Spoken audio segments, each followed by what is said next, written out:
Disney World resorts. So if you've ever been curious what it's like living near the mouse year round, to live, work, eat, sleep, play all the time and be right next to him, then this video is for you. Check it out.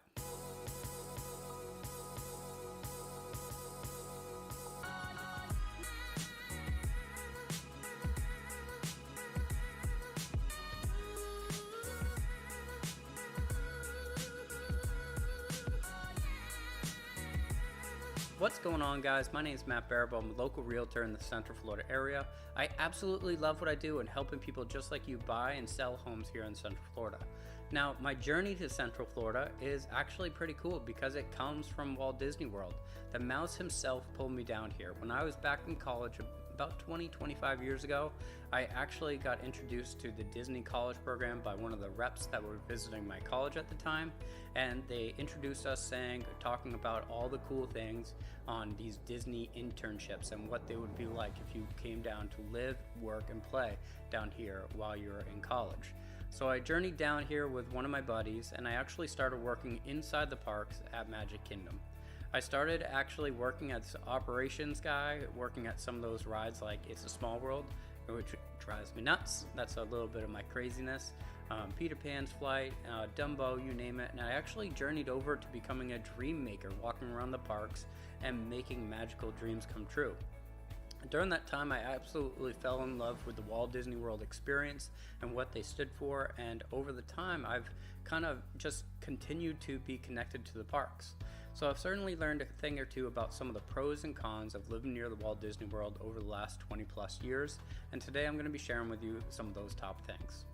When you live near Walt Disney World year round, you actually start to feel like you're on a little bit of a stay vacation, because you actually have access to all these different parks and experiences. And let's face it, this is where everyone wants to travel around the world. They think about Orlando, Florida. It is stuck in their minds about this really cool place to take your families and your kids and go on vacation and have these incredible experiences. So whether you are visiting Walt Disney World, SeaWorld, Universal, Legoland, going to the beaches an hour away, checking out the Orlando Eye, there's tons of rides, tons of experiences, airboats, Gatorland, whatever. I could go on and on because there's so much to see and do all the time. And so people actually move down here, and being a Florida resident, you are connected to a lot of this stuff. So it's actually really cool how much you can enjoy. Now, living on the backside of Walt Disney World is definitely not as bad as some of the other places. I would recommend trying to check out the Windermere, Winter Garden, Claremont areas if you're thinking about traveling down here or buying a home in the area, because the traffic in those kind of areas is not as bad when compared to some like the Kissimmees and Davenports and places like Champions Gate, because those places are kind of connected a lot more to Interstate I-4. It's the I-4 corridor. It's my absolute nightmare to be on I-4. I try and avoid it as much as all can be, but I-4 actually connects between the Daytona beach area and goes all the way down to, say, like the Tampa, St. Pete, Treasure Island, which are beautiful beaches. Now, on I-4, you're going to come across things like Holy Land, Universal, SeaWorld, Legoland, Walt Disney World. Even things like Dinosaur World are going to be on Interstate I-4, and so lots of people traveling on Interstate I-4, checking it out and visiting for the first time, and so it always kind of becomes this giant traffic jam. One of the busiest times that you can be on Interstate I-4 is during the mornings when the parks are opening, or when the evenings when the parks are closing. So keep that in mind. But if you're a local resident, I would definitely recommend checking out this backside of Walt Disney World, because there's places like Reams Road or 535 Apopka Vineland, which are amazing roads and connect to a lot of different places for locals to get around and avoid all the traffic. So it's really quite lovely. Now, before we get too much further, I would love to hear from you what some of the top things were for pros and cons for you guys, whether you're experiencing for your first time or your millionth time visiting the Orlando, Florida area. Feel free to leave the comments right below. I'm going to check them out and respond to you. If you've ever fallen in love with the firework experiences, say during the 4th of July or New Year's, then this is also something you want to check out, because it's not just my community, it's a lot of the surrounding communities from Windermere to Winter Garden and even into Celebration. You can see the fireworks from the distance. And so if you love checking out fireworks, it's really pretty cool to see during the nighttime. but especially on some of those New Year's Eve celebrations or 4th of July. And if you want to be really close, what a lot of the locals do is they actually go over to, say, like the Magic Kingdom cast member parking lot, and they'll park their cars. You can see people sitting on top of their cars having a barbecue and really getting ready for this incredible show, because let's face it, it's really pretty cool. The parks are incredibly busy and swamped with people, and then you look at, say, the employee cast member parking lot, and it's just these people kind of hanging out, not paying money, and enjoying watching this incredible fireworks show. And that's really been pretty cool to do as a local resident. Now, on a different note, talking about those fireworks, I kind of have a love-hate relationship with them, because I absolutely love to watch them. My kids love to watch them. It is so cool, and living on the backside of Magic Kingdom, I actually can watch the fireworks at nighttime.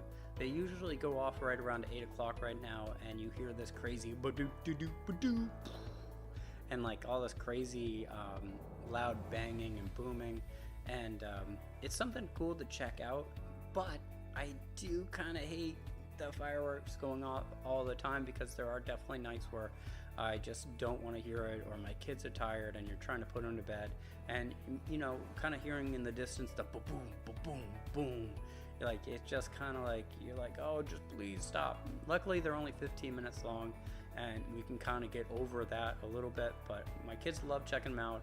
It's kind of become one of our Friday night traditions. We like seeing them, and you can see them over the tips of the tree tops where I live, and that's really pretty cool.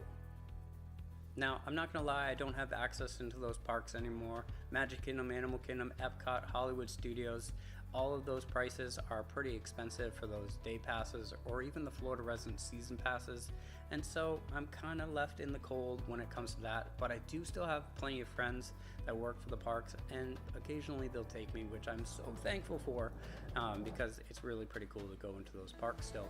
But even without the passes, you are still able to enjoy a lot of the hotels and experiences from the Disney Boardwalk, or if I want to sneak into the Polynesian or Grand Floridian, it's actually pretty easy. I'll tell you my quick secret.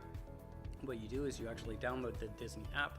You can order anything from like a Caesar salad at one of the Boardwalk hotels, or a couple of bottled waters at the Polynesian, or something like that, and you show your actual food order on the app at the security gates, and the security gate people will let you right in. So taking my kids into some of the parks, whether it's like the Polynesian, where you can walk around the beachfront and actually see the Magic Kingdom in the distance, or watch the fireworks and listen to them in the evening time, is wildly cool, and I would definitely recommend you guys do that if you are visiting or you do live down here full time. So that's it. That's some of the top pros and cons for me on what I love about living near the Walt Disney World area. If you've ever been curious about the area, have any questions about what it's like living near the mouse in depth, and want to find out some about the top restaurants or things to do, feel free to reach out to me, give me a call, text, email. Like I said, I'm a real estate agent in the area. I love what I do and love helping people just like you, but I don't know you're there unless you reach out.